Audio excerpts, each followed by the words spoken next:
Hi, I'm Brian. Hi, I'm Marissa. And this is Human Coupling, the show about what it is to be human and be in a couple. So whether you're married, divorced, dating, or don't know where you land, we're here to help. Hi everyone, this is Marissa, and tonight is our introductory show. Please sit back and just listen to our madness. Okay, so let's start. As I said, I'm Marissa, and I'm the wife part of this duo, and over there, that's Brian. Hey everybody, how you doing? Okay, Brian, that was a nice introduction, but I know you can be a little bit more genuine than that. Can we just... All right. Just be a little bit more genuine than that. Hello everyone out there in podcast land. How you doing this evening? Oh my God, that sounds so much better. All right, so I'll start because I'm the more open and fun one. Okay. Oh, really? Yes, I am the more open and fun one. Oh, okay. Come on, I want to start with our first date and when we met.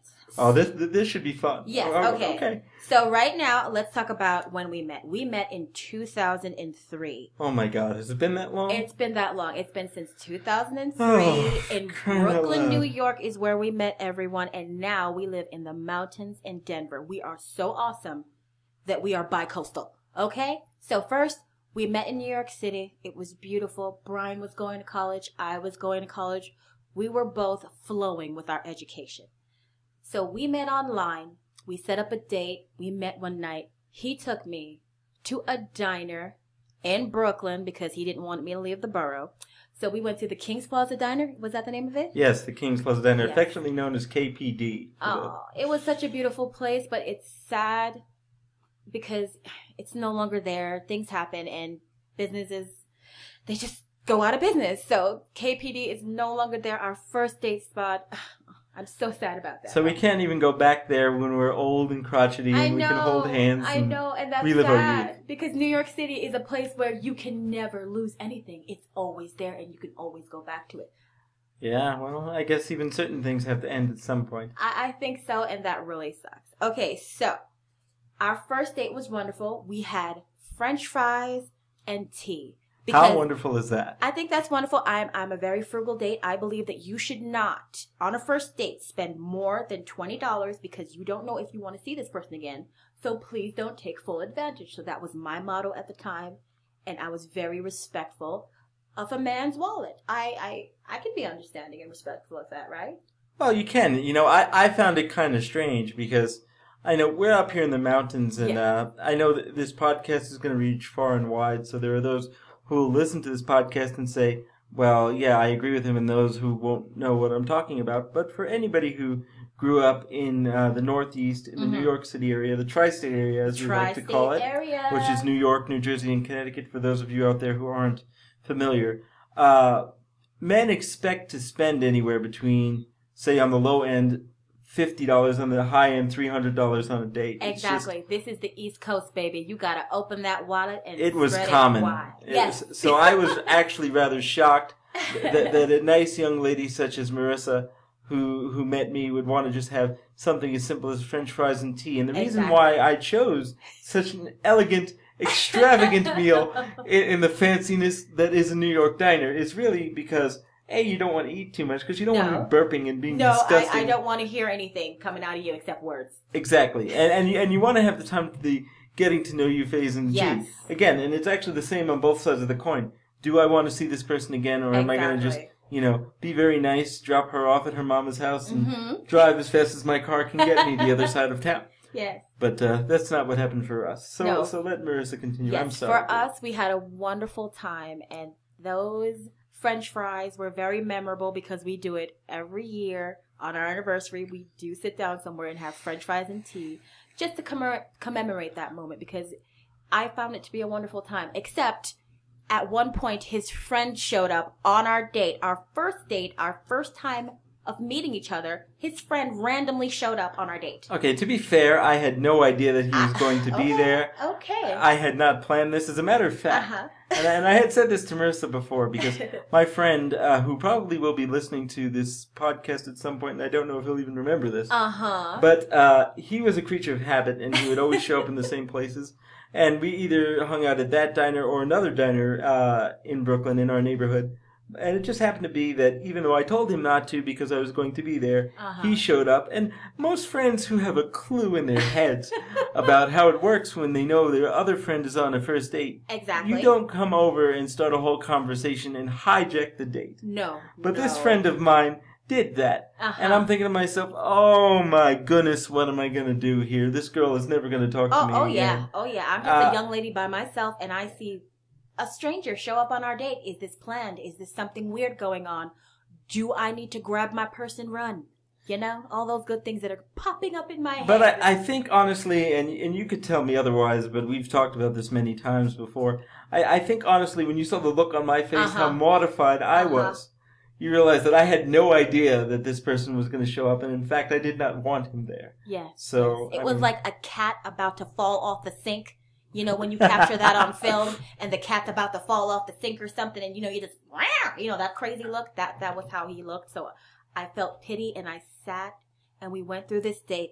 And then to top the wonderful, beautiful night off, at the end, there was a little bit of public urination that went on. There was just there was good old fashioned New York City, and it's, I don't know, the grandfathered laws of their building. Well, you know, we have to explain why I would go and decide to urinate behind a dumpster outside of the diner versus going into the nice, comfortable bathroom which is provided. True story. Now, those of you out there in podcast land don't know much about us at all, but the one thing that you don't know about me is I have cerebral palsy, and I use a wheelchair to get around. So I'm in a wheelchair all the time. New York City is a very old city, as everyone knows. And so a lot of the American with Disabilities Act, or ADA laws, which govern a lot of the newer buildings that require bathrooms to be wheelchair accessible and doors to be wide enough, oftentimes don't apply in New York City because there's an idea called grandfathering, which exempts them foolishly from making, you know, little things like bathrooms accessible to people who need to use them after they eat and drink for a couple of hours. So I really had to pee. You did. You know, I really had to pee because we were talking and drinking tea for about 2 hours, and I was just my back teeth were floating. Yes. So now I know there are many of you out there that don't know the geography of New York City, but I lived in Brooklyn at the time, and we were in Brooklyn, and Marissa lived in Queens. Now, to drive from my part of Brooklyn to that part of Queens is about a 20-minute drive on the highway. If you're lucky. If you're lucky, but that time of night it probably would be. Needless to say, I had to pee, and there was no way I was going to be able to hold it for a minimum of 40 minutes round trip. No. So I decided, hey, when you gotta go, you gotta go. You gotta do what you gotta do. So I said, all right, you know, Marissa, I know you don't know me, but I really have to pee, and would you please be my lookout, and I'm going to go behind this dumpster over here and take a pee. Yes. And she said, okay. Yes, I did. And so she did exactly that, and I thought to myself, right at that magical moment, when you hear all the bells and whistles and the harps play, and you see the little cherubs. Oh, yes. Oh, my God, I just peed behind the dumpster. And she didn't run for her life and say that she never wanted to talk to me again. So maybe this girl's a keeper. Exactly. I don't know. I am an open-minded woman, and I have always been very open-minded, and that's what we love about each other. He's the nerd to my Star Wars, and I love him. He really is. He really is. Folks, don't get it twisted. She's a nerd, too. I am a nerd, and I love nerds, so it's fine. It's fine. It goes both ways. You have to be a nerd most of the time to be a lover of the nerd. It's true.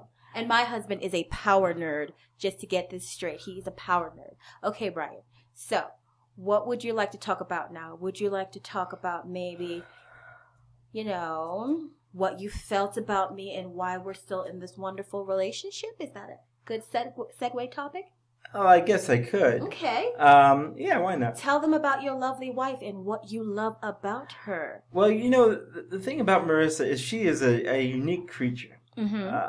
I, in my whole many 35 years, or at the time when I met her, my 23, 24-ish years, I had never met anyone quite like Marissa. She is from the lovely island of Jamaica in the Caribbean. No, honey. Caribbean. Oh, the Caribbean. Caribbean. Don't get it twisted. Oh, excuse me. Yes. Very, very good. In the Caribbean, like Pirates of the Caribbean. I got it. Yes. I got it. And she just had a unique way of looking at things. Actually, since she spoke about us meeting on the internet, let me talk a little bit about how we met. And you know, for those of you who are under the age of 30, or even 30, I'd say actually under the age of 30, between 25 and 30, there used to be these magical inventions called chat rooms. And there was this really big internet company called America Online, or AOL as the kids call it AOL. Nowadays. And in this magical land of AOL, there were different categories of chat rooms. Yes. Chat rooms used to be places where random people, normal people, not freaks or not weirdos, robots, and not robots, would go to meet and talk on a variety of topics, from comic books to movies to TV to romance to dating. And before the time of Tinder and Snapchat and everybody having cell phones and text messages and social media, which we are using proudly for this podcast, so I'm not knocking it in any way. No, not at all.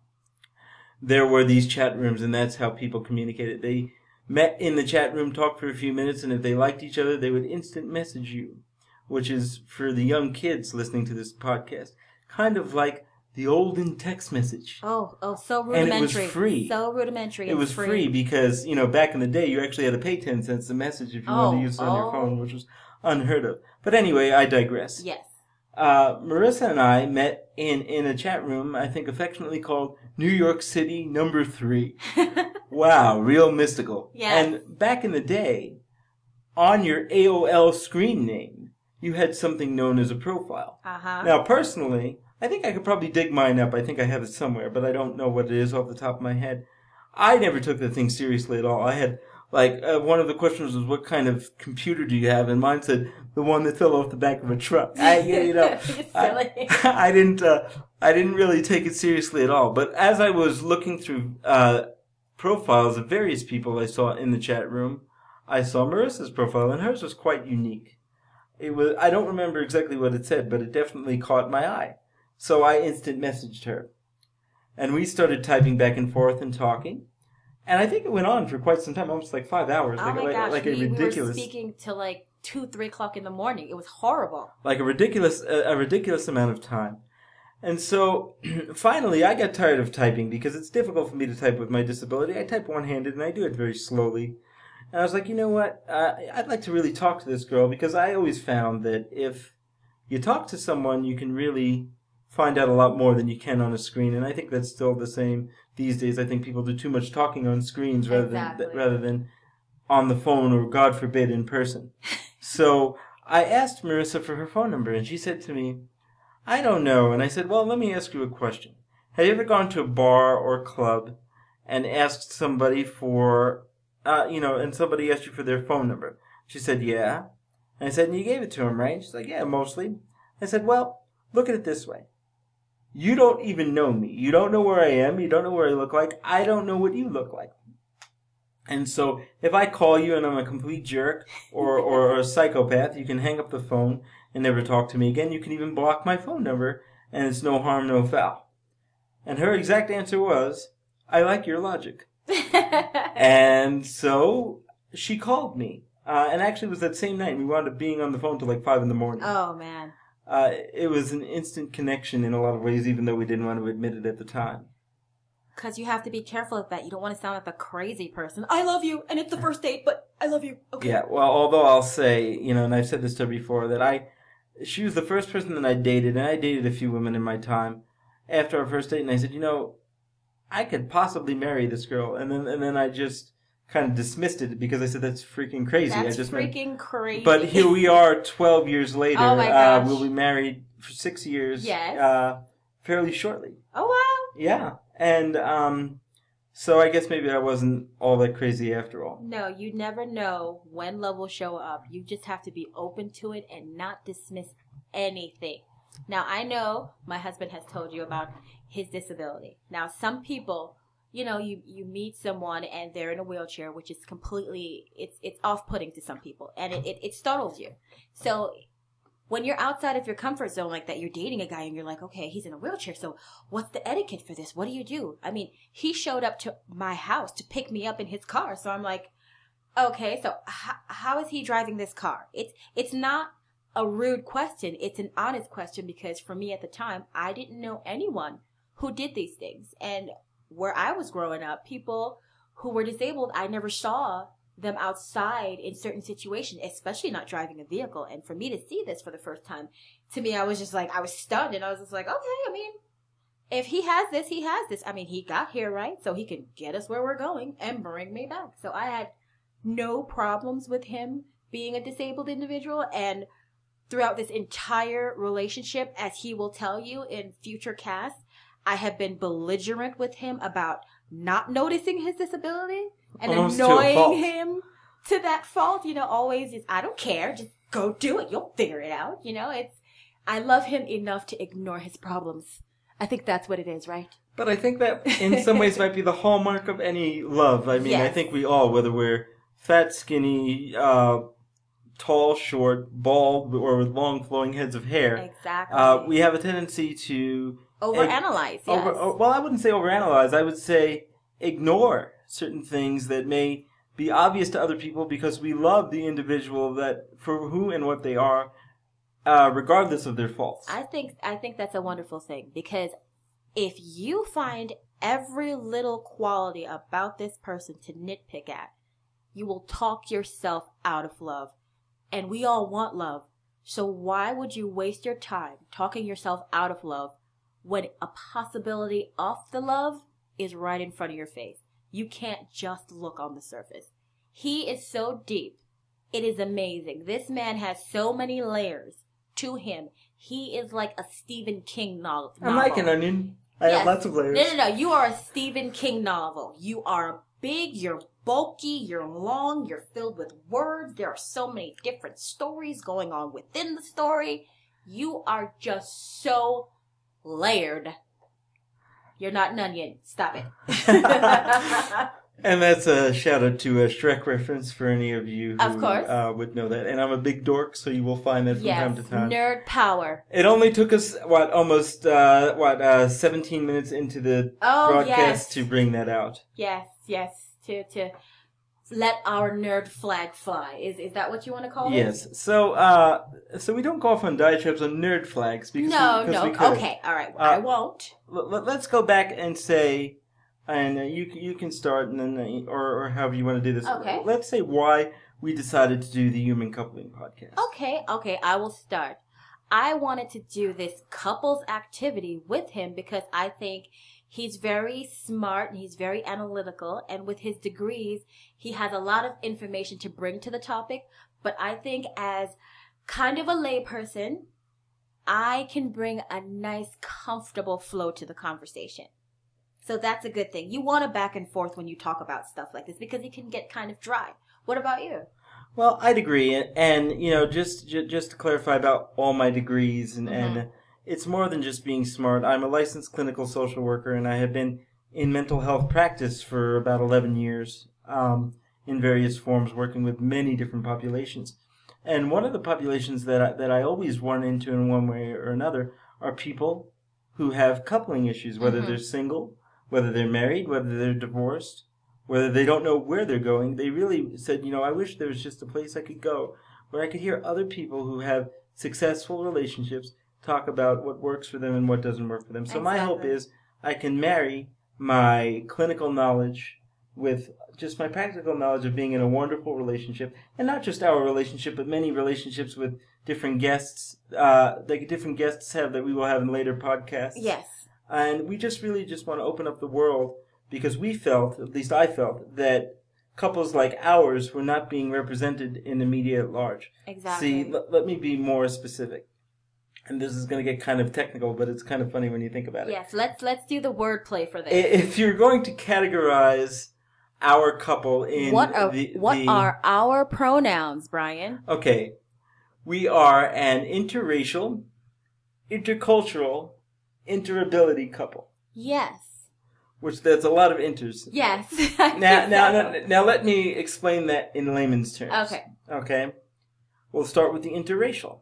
I am a Caucasian male of European descent and American male. Marissa is a Jamaican woman. Yes. Obviously of Caribbean descent, and she was actually born in Jamaica, so she is 100% full-blooded Jamaican. That's right. Okay, so there's the interracial part. And that also actually covers the intercultural part because I'm American and she's Jamaican. That's right. And then the interability, Marissa is what you would consider able-bodied. So she's like what you would call, and I hate this term, but for purposes of the podcast, I'll use it, normal. Normal. Like everybody else should see, whereas I am not. I have cerebral palsy and I use a power chair to get around. And I have a couple of other things that are going on, but as you can see, just based on the context of this show, it hasn't stopped me from anything, but that's a way to explain where we're coming from. So it's easy to infer, based on what you see on normal TV, that you don't really see many couples like us. And you don't see people that'll talk the way we talk and think of things the way we do. And I know there's a large cluster of you out there. Especially in Colorado. Yes. So you'll see people of all different faith bases, of different gender identities, of different ethnic identities, of different sexual orientations out there. And they're all just figuring out how to move around the idea of coupling, of being with somebody else, of deciding to be by themselves, of being in a life change. All of those things. I can go on for hours and hours and hours about this.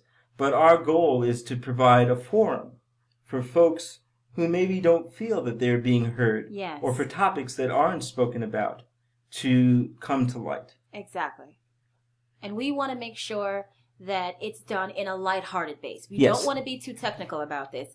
We want everyone to feel included and that they can just say something and be a part of the show. That's why we made sure we have a Facebook presence. We have a Twitter presence. So what we'd like for people to do is, suggest topics.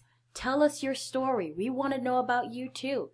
Just like the theme for tonight is the couple's intro. Why don't you introduce yourself to us? That would be so wonderful to know that someone's out there and someone's interested, and we would love to say hello. As always, if you follow me on Twitter, you're going to hear hi there from Denver, because that's my little thing. I always love to say hey there from Denver.